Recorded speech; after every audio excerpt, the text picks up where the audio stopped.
Felipe, boa noite. Thiago Lima do GE. Parabéns, feliz aniversário. Felipe, queria que você avaliasse essa partida e também o time voltou a criar, né? Mas também sofreu alguns sustos ali. O Mirassol acho que pode ser um dos poucos times que não veio se defender no Maracanã, né? O que isso influenciou no jogo? Eu queria fazer uma segunda perguntinha de uma outra pauta da TV está fazendo, já projetando quarta-feira. Flamengo e Inter é um confronto muito equilibrado. São 39 vitórias do Inter e 38 do Flamengo na história. A que você atribui esse equilíbrio tão grande no confronto? Obrigado. Boa noite. 40 anos. Chegou. Bom, primeiro dizer que...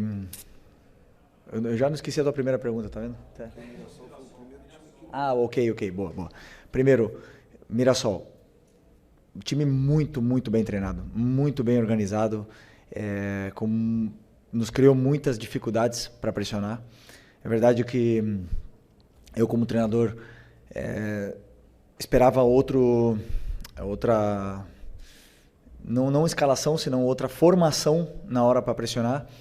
Mas os jogadores tentaram se ajustar no meio do primeiro tempo e, mesmo assim, eles encontravam soluções para as nossas pressões. Isso é porque tudo é muito bem treinado. Então, e eles identificam muito bem essas soluções, os espaços que encontrar, na qual nos gerou muita dificuldade para pressionar. Ao mesmo tempo que eles tentaram propor, que eles tentaram ter a bola em todo momento, tirar a bola da gente, deixaram mais espaços, nos deram mais chances do que os outros adversários, como você bem falou, que vem muitas vezes para se fechar. E, obviamente, nosso time criou muitas chances claras, onde não se converteram todas em gols, né? Então, isso vai muito da postura do adversário. Depois, com o placar, né, no segundo tempo, eles também deram um passo à frente, colocaram mais gente na nossa última linha e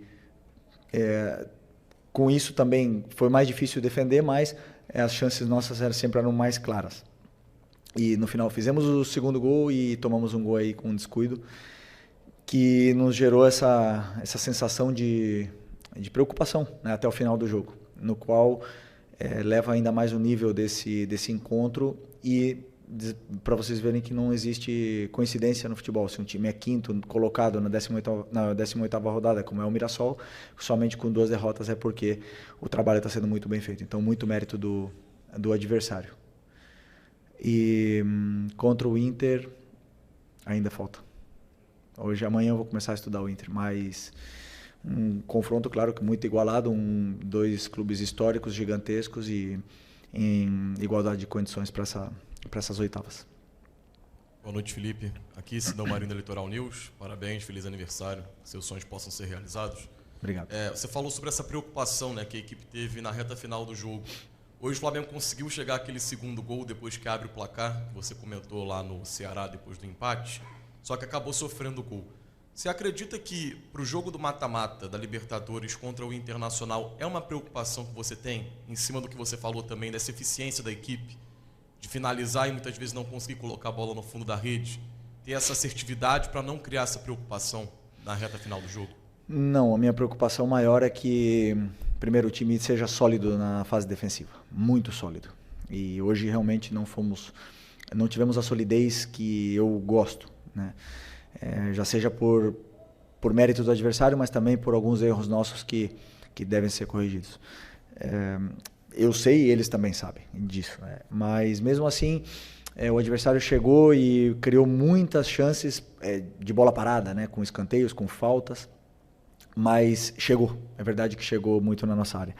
E a minha preocupação na fase ofensiva é que o time crie, que consiga chegar e, claro, os jogadores determinantes, com o grande jogo, por exemplo, que fez no outro dia o Cebola, hoje o Lino, a bola quando cai no pé do Arrascaeta sempre ele cria perigo, o Pedro está já também num bom momento, então tudo isso aí faz com que as defesas dos adversários tenham dificuldade de defender e que a gente possa criar. Depois a fase da finalização é um assunto que, como eu já falei várias vezes, os jogadores às vezes chegam mais finos e frescos na frente do goleiro, com mais calma, e outros dias a bola não entra, simplesmente assim. Mas o mais importante é que o time criou.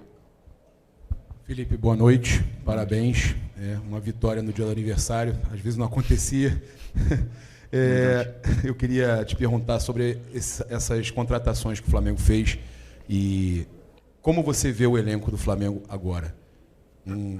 Teve uma eliminação, claro, mas você está ainda recebendo esses jogadores, não deu para esses jogadores ainda atuarem da forma que você ainda vai preparar. Como você vê essa preparação, pensando, eu não vou falar nem em Libertadores, que está muito em cima aqui agora, pensando no restante da temporada, principalmente Campeonato Brasileiro, e caso continue na Libertadores, se Deus quiser, para você, né?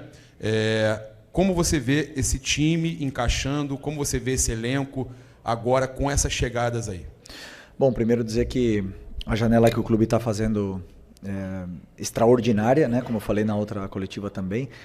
É um esforço muito grande do presidente e do Boto para potencializar ainda mais esse elenco que já era altamente qualificado. É verdade que tivemos algumas perdas importantes esse ano, mas não pararam de trabalhar nem um minuto para poder repor essas peças e que a gente possa continuar com esse nível altíssimo, né, desse elenco, que é um elenco muito forte.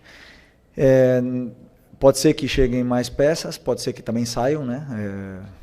Talvez a gente esteja com um número elevado de jogadores, pode ser que tenha algumas saídas, mas o mais importante é que a qualidade do elenco continua sendo muito alta e preparados para poder aguentar essa maratona de jogos até o final da temporada. Felipe, boa noite. Boa noite. Parabéns aí, 40 anos. Felipe, com essas saídas, você teve o Gerson e o Wesley, que eram praticamente jogadores fundamentais no seu esquema de jogo, e chegada de 5 outros jogadores, contando com o Jorginho, que chegou antes do Super Mundial. O seu trabalho como técnico, o maior desafio que você passa a ter agora é fazer com que esses novos jogadores se incorporem ao elenco, ou seja, fazer esse, entre aspas, novo time da Liga para você continuar aí o restante da temporada? Bom, já também emendando, que eu esqueci de responder, mas boa pergunta, né? Sobre esses jogadores que chegam e eles têm que ainda ganhar o conteúdo todo tático, né? A parte técnica eles já têm. São diferenciados, muito diferenciados. Agora, cabe a mim fazer com que eles se adaptem o mais rápido possível ao modelo de jogo, que não é só pegar a bola e fazer a diferença. Existem muitos detalhes da fase defensiva, da fase ofensiva, da pressão alta. Existem muitas coisas que os jogadores que já estavam mais tempo sim sabiam, mas não só isso, senão alguns jogadores que também machucaram, no caso do Eric e do Nico, que vinham jogando constantemente, que também ajudam com que qualquer jogador que possa chegar também possam assimilar tudo mais rápido, né? Então, obviamente que você falou do Gerson e do Wesley, são dois jogadores extraordinários que saíram, e agora nós temos jogadores jovens, novos, que também têm fome e ambição de fazer história aqui no Flamengo, a sua história. Então, acredito que vai ser rápido essa adaptação desses novos jogadores, porque treinamos sempre em função do que é o modelo de jogo e o plano de jogo, então vai ser rápido. Aqui Felipe, boa noite, parabéns pela vitória pelo dia de hoje. Marcos Martins, do canal da QCRN. Você comentou sobre a questão da característica do Mirassol, uma equipe ofensiva que tentou propor jogo, e você considera que o Flamengo, em algumas ocasiões, apresenta dificuldades contra equipes que não decidem marcar no bloco baixo unicamente e apenas se defender, como foi contra o Cruzeiro, por exemplo, que marcou pressão, especialmente no primeiro tempo, dificultou o jogo do Flamengo lá no Mineirão, e contra outras equipes também que o Flamengo enfrentou que não se dedicaram apenas ao aspecto defensivo. Você pensa em variações táticas para sair desse tipo de situação onde as equipes acabam neutralizando o Flamengo de alguma forma? Na outra coletiva a pergunta era se os times se fechavam e criavam dificuldades para o Flamengo. Agora são os times que jogam que criam dificuldade. Sempre, todos os times criam dificuldades para o Flamengo. Todos. Os que jogam, os que não jogam, os que se defendem em bloco baixo, os que pressionam alto, os que não pressionam. Todo adversário tenta anular e fazer um plano para anular o Flamengo e os adversários que venham pela frente. Então sempre são adversários complicados.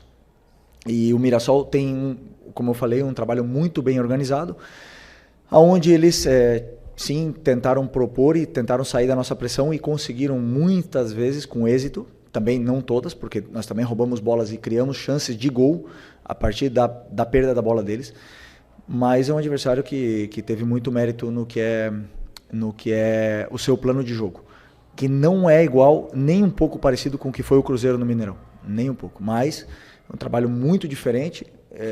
A forma que o Mirassol e o trabalho que desempenhou aqui dentro do Maracanã, talvez, posso estar enganado, posso não estar lembrando, foi a equipe que melhor jogou contra o Flamengo no Maracanã durante esse ano, na qual tenho que dar parabéns para o treinador. Estou feliz por causa que ganhamos o jogo, mas tenho que reconhecer que eles foram muito bem no jogo e foi um jogo igualado, na qual nós fomos mais determinantes nas áreas. Felipe, Raíssa Simplício da Gol Brasil e da revista Placar, parabéns, feliz aniversário para você. Obrigado.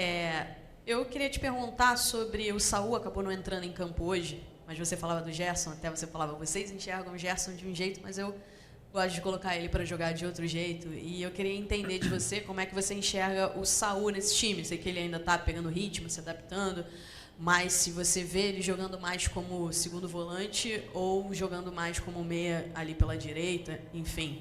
E, se me permite, rapidinho, o Vinha e o Juninho Michael ficaram de fora da lista dos relacionados. Você acabou de falar essa questão do elenco, né, que está com bastante jogadores.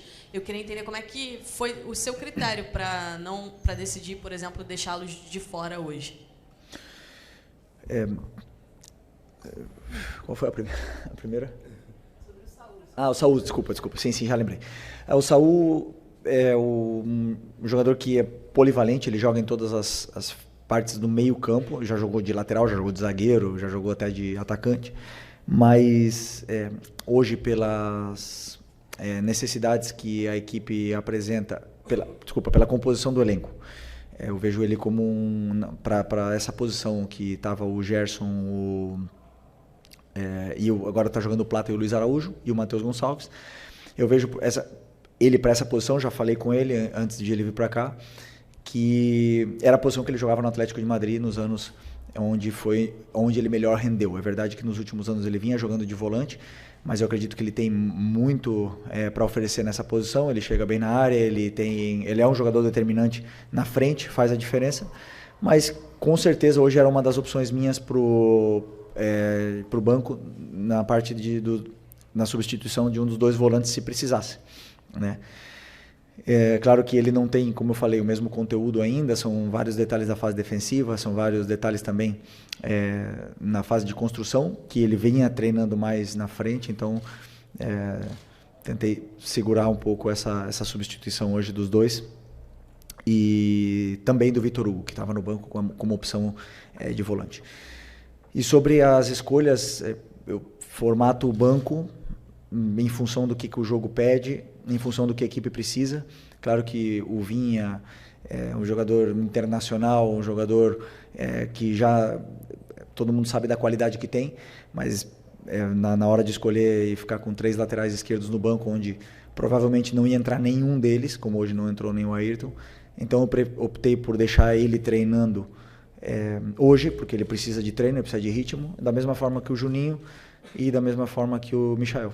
Então, a hora que precisar, eu sei que eu posso contar com eles, que eles estão bem treinados, e foi mais isso, mais em função do que um plano do que a equipe precisava para o jogo. Aqui. Boa noite, Felipe. Léo José do Coluna do Fla. Na quarta-feira, depois da eliminação em BH, você disse que minimizava um pouco algumas críticas mais ácidas do pessoal da internet, só que valorizando mais as críticas do estádio, das arquibancadas. Hoje, antes do jogo começar, uma grande parte da torcida começou a gritar que o Campeonato Brasileiro é obrigação, junto com a Libertadores. E já levando em consideração esse seu pensamento, você também acredita que o Campeonato Brasileiro agora é uma competição que o Flamengo pretende, que o Flamengo precisa tratar como obrigação, chegar até a última rodada disputando o título? Primeiro que naquela minha resposta eu generalizei muito o que é a situação da internet, e claro que me expressei mal, né? Mas acho que a maioria de vocês entendeu o que eu quis dizer naquele momento, e até alguns de vocês até me defenderam em função disso, né? Claro que o que eu quis dizer é que as redes sociais, elas perdem muitas vezes o controle, e se você ficar se guiando por isso, você fica louco e você perde a noção, né? Até mesmo muitas pessoas têm problemas mentais por estar lendo comentário do que outros pensam. Então eu quis dizer isso, o que é exagerado que é e o extremista que é muitas vezes são as redes sociais. O que não quer dizer que sejam ruins. As redes sociais vêm para ajudar o mundo e vêm para melhorar, mas realmente nós que estamos sempre colocando a cara, se você seguir isso aí, você passa mal, né? Então, o que você falou sobre a torcida, tem todo o direito do mundo de fazer tudo o que quiser. Aliás, desde que eu cheguei aqui, o dia que eu botei o pé no Rio de Janeiro, estava tendo um protesto contra a equipe que tinha perdido contra o Emelec na Libertadores, estava num momento difícil e eu sabia onde eu estava vindo. Conheço o Flamengo durante toda a minha vida e vivi o Flamengo nos últimos 6 anos e não existe outro caminho senão a cobrança do torcedor aqui. Aqui sempre foi assim e sempre vai ser. Nunca iremos nem devemos mudar o que é a essência do torcedor do Flamengo, que sempre quer o melhor para o clube. E claro que eles exigem. E eu volto a repetir o que eu falei na última coletiva. Nós temos a obrigação de dar nossa vida pelo Flamengo. Enquanto nós estamos aqui dentro, nós temos a obrigação de fazer tudo, de que o Flamengo seja prioridade na nossa vida antes que a família. Essa é a nossa obrigação. O resultado a gente não controla. Mas que nós queremos ganhar, com certeza queremos ganhar. E vamos em busca disso. Felipe, Vitor Nicolau, do canal Falso 9. Você classifica o seu modelo de jogo como um jogo de progressão. E a gente viu o Flamengo construir essa liderança do Campeonato Brasileiro, hoje coroada com o troféu do primeiro turno, simbólico, a partir de um time que tinha no Arrascaeta, muitas vezes o homem mais avançado, com muita liberdade, com muito espaço e sempre com alguém para induzir espaços para que ele pudesse atacar. Você falou do Pedro agora melhorando tecnicamente, realmente ele vem de bons jogos tecnicamente, e hoje você colocou os dois juntos, com os pontas de força que chegaram, né? O Samuel Lino fez um grande jogo. Só que, na minha impressão, queria validar a sua também, o Flamengo não conseguiu, em algum momento, ter a sua organização ofensiva gerando tantas chances de gol, como gerou na quarta-feira, a organização ofensiva gerando muitas chances de gol, como a tua organização ofensiva normalmente gera muitas chances de gol. Hoje, você teve as transições muito bem, mas a organização ofensiva, na minha opinião, você teve em vários momentos o Arrascaeta e o Pedro ali sem conseguir, o Arrascaeta sem conseguir os espaços que normalmente ele consegue quando está sem o Pedro, e depois, sem o Pedro, o Arrascaeta cresce de produção. Na fase defensiva, também, né, você acabou tendo a saída de bola do Mirassol, superando muitas vezes a tua marcação alta com esses dois. Você acha que, em algum momento, em meio de temporada, você vai conseguir coordenar para que o time seja a lá Flamengo, dominante, fazendo o jogo de progressão com esses dois juntos? Vitor, gosto de você. Te conheço. Sabe muito de futebol. Primeira vez, né? Que tu vem aqui, né? Bem-vindo. Bom, boa pergunta. Sobre o Pedro e o Arrasca, é o seguinte, eu acredito que eles podem jogar juntos. Claro que podem. Hoje eu vi muitas coisas boas na fase ofensiva. Aliás, eu vi muita facilidade na fase ofensiva para a gente chegar. Chegávamos com muita facilidade por fora, principalmente, porque o Mirassol é um time que se compacta muito e bloqueia muito o meio. Então, o Arrascaeta, muitas das vezes, ele perde a posição dele porque ele quer participar do jogo, né? Às vezes ele, ficando mais parado, ele fica melhor posicionado, mas ele teve uma associação muito boa junto com o Lino naquele lado esquerdo e também com o Pedro. Eles se encontraram algumas vezes, principalmente na fase da pressão alta do Mirassol. Mas, como eu falei, como existia uma certa facilidade em chegar até a área do Mirassol, nosso time estava sendo extremamente vertical. Extremamente vertical. E isso parte a equipe. Então, a gente, ao mesmo tempo que criava chances, que a gente chegava na área, que criava chances claras e não fazia também perdíamos a bola, o goleiro tinha uma reposição rápida, o Pedro e o Arrascaeta, que são dois jogadores que precisam dessa organização ofensiva que você fala, uma fase mais de estabilidade, não tinha que correr para trás e acaba se desestruturando um pouco o que é a equipe, a fase defensiva, e o jogo começa a ficar partido. Eu não gosto de jogo partido, só que o adversário deixa os espaços que deixa, e eu não posso falar não vai por aquele espaço que ele está deixando, ou não ataca, não vai para frente, eu tenho que deixar ele atacar. Por isso que eu chamo o jogo de progressão, porque eu quero que eles sempre progridam a jogada, que eles vá para frente, que sejam verticais o máximo possível. Aí hoje eu gostaria que eles fossem um pouco menos, né, para a gente poder ter essa estabilidade, para o Pedro e o Arrasca poder descansar, para eles poderem pressionar juntos e a gente poder recuperar juntos. Mas na fase defensiva de hoje, a culpa foi do treinador. A pressão que eu propus para a equipe não deu certo e não foi culpa do Arrascaeta e do Pedro. Se tivesse sido do jeito que eu pensava, provavelmente teria funcionado melhor, mas como não foi, e depois eu vi que a gente já estava sofrendo, precisávamos mais de perna para poder correr, optei por tirar o Pedro e botar o Luiz Araújo, e aí o time já fica mais consistente com esses jogadores que aguentam fazer 70 metros, e não deixamos de sofrer mais, eu senti que o time já ficou um pouco mais consistente. Okay? Oi, Felipe, feliz aniversário, bem-vindo ao Isenta. E queria saber de você o seguinte, o Flamengo chegou hoje aos 40 pontos no campeonato, tá? De 54 que ele disputou. Isso dá uma média ali de 74% de aproveitamento na competição.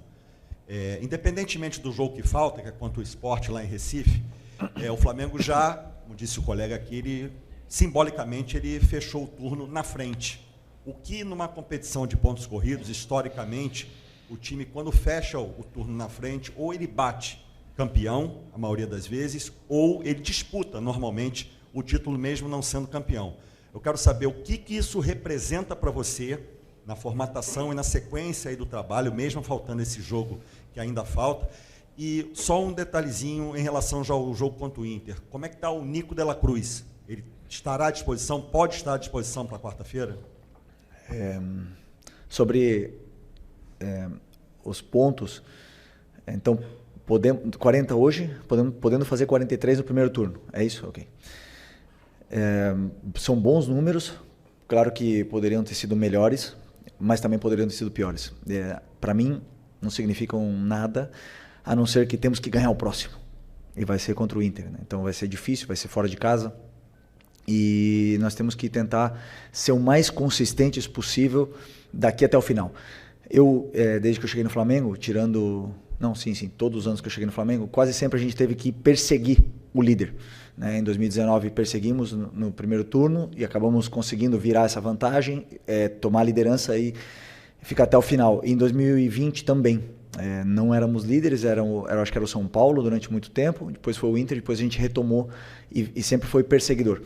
Eu acredito que para ganhar um campeonato nacional, um campeonato de formato de liga, você tem que primeiro começar bem, porque depois fica muito difícil você não poder ceder pontos em nenhum momento, e ser o mais consistente possível nesses jogos, porque assim, jogar contra o Palmeiras fora tudo pode acontecer, mas nesses jogos que são teoricamente os jogos onde você tem que ganhar, você não pode falhar, né? Porque os adversários não vão falhar, mesmo que no Brasil não tem lógica, o time do rebaixamento pode ganhar do líder. Aqui a gente já viu várias vezes acontecendo isso, inclusive nós, inclusive conosco.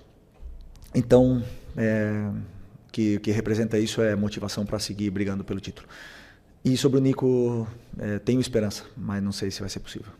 Mas está perto. Felipe, boa noite. Pedro Ramos da Sintonia Esportiva. Desde que você assumiu, primeiro feliz aniversário, desculpa. Desde que você assumiu o comando do Flamengo, você sempre cita pequenos detalhes na partida, desde pressão alta, desde as movimentações do jogo. E eu queria que você comentasse sobre a saída do Rossi ultimamente, porque contra o Ceará ele saiu mal, o Pedro Raul chegou a fazer gol de empate. O Pedro Raul, depois da partida, disse que acompanhava as saídas do Rossi, que ele realmente saía mal, parava e acabava dando oportunidade para o centroavante. Hoje, no escanteio, se não me engano, o Rossi acabou saindo mal de novo e teve uma bola que ele foi encoberto, o Léo Pereira acabou salvando, que seria talvez mais 2 pontos desperdiçados com um erro individual. Eu queria saber qual o trabalho que vocês fazem sobre isso, se é algo já identificado na sua comissão técnica, até porque recentemente, pelo menos na imprensa, que o Flamengo estaria de olho em outros goleiros, não talvez para essa temporada, mas talvez para a próxima. Eu queria saber o que você pensa, não só sobre o Rossi, mas talvez sobre a necessidade de ter um outro goleiro também para o Flamengo. Obrigado. Primeiro que essa saída do Rossi nos deu e nos dá e nos dará muitas alegrias, porque eu pessoalmente eu gosto que ele saia do gol.